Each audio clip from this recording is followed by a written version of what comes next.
Hai semuanya, Assalamualaikum warahmatullahi wabarakatuh. Sebelumnya kenalin nama aku Ridwan Saputra dengan NIM 1807030074. Adapun tujuan saya untuk membuat video kali ini adalah untuk memenuhi salah satu tugas yakni mata kuliah pengendalian hayati. Di sini dengan topik yakni adalah komoditas, permasalahan, dan juga kearifan lokal dari masing-masing daerah. Di sini izinkan saya memperkenalkan saya dari mana. Saya berasal dari Kota Blangkijeren, Kabupaten Gayo.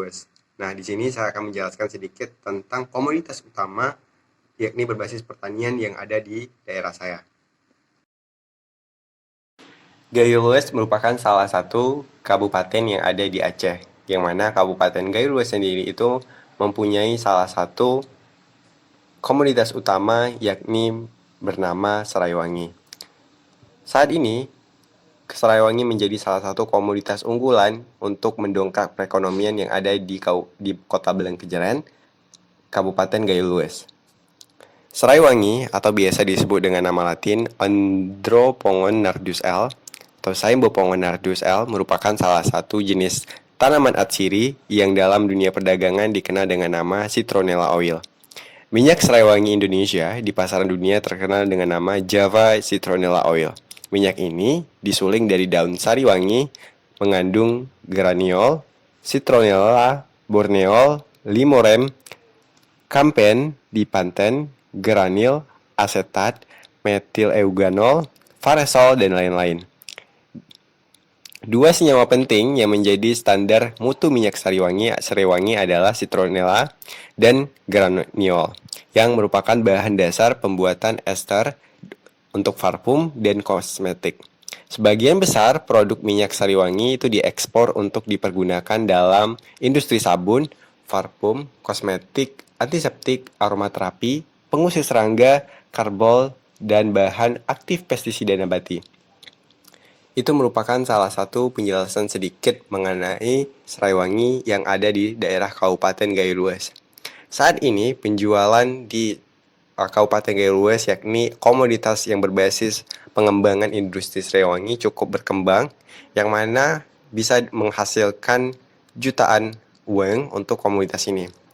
Yang seperti yang kita ketahui bahwa minyak harga Seraiwangi itu per liternya mencapai 500.000 per 1 liternya.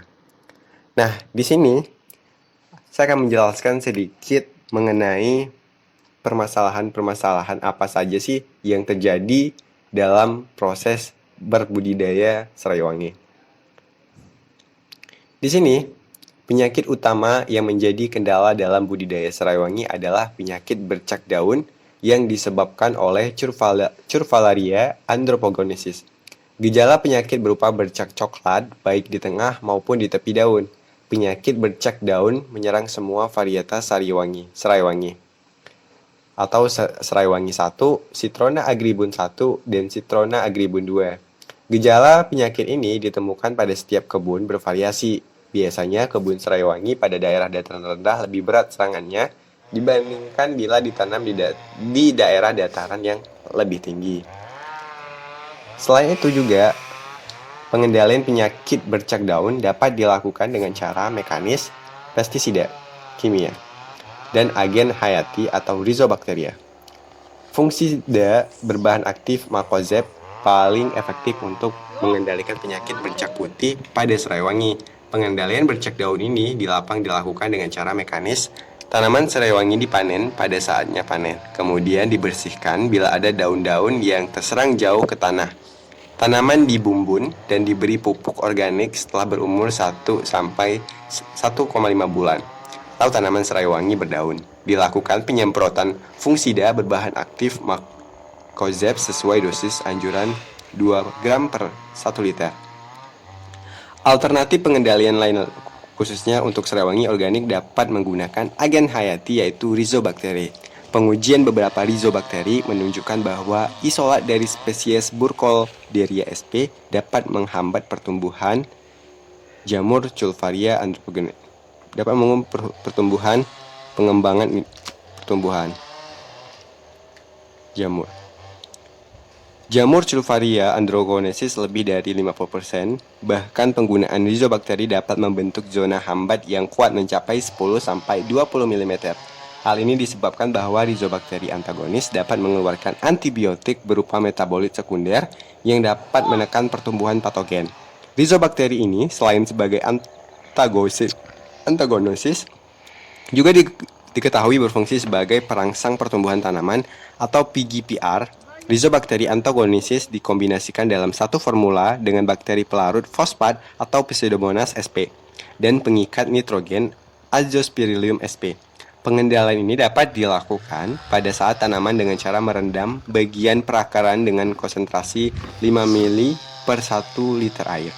Penggunaan pada kebun yang telah terserang dilakukan dengan cara memanen daun sariwangi pada waktu panennya, kemudian dibersihkan daun-daun yang terserang bila jatuh ke tanah. Setelah itu dilakukan pembumbunan atau pemberian pupuk kandang, kemudian disemprot dengan larutan formula rizobakteri antagonesis, yakni sebanyak 5 ml per 1 liter air.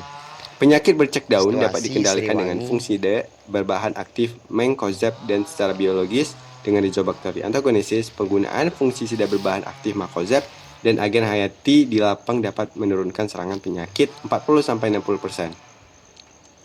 Nah, selain itu, apabila perkembangan penyakit hama ini selalu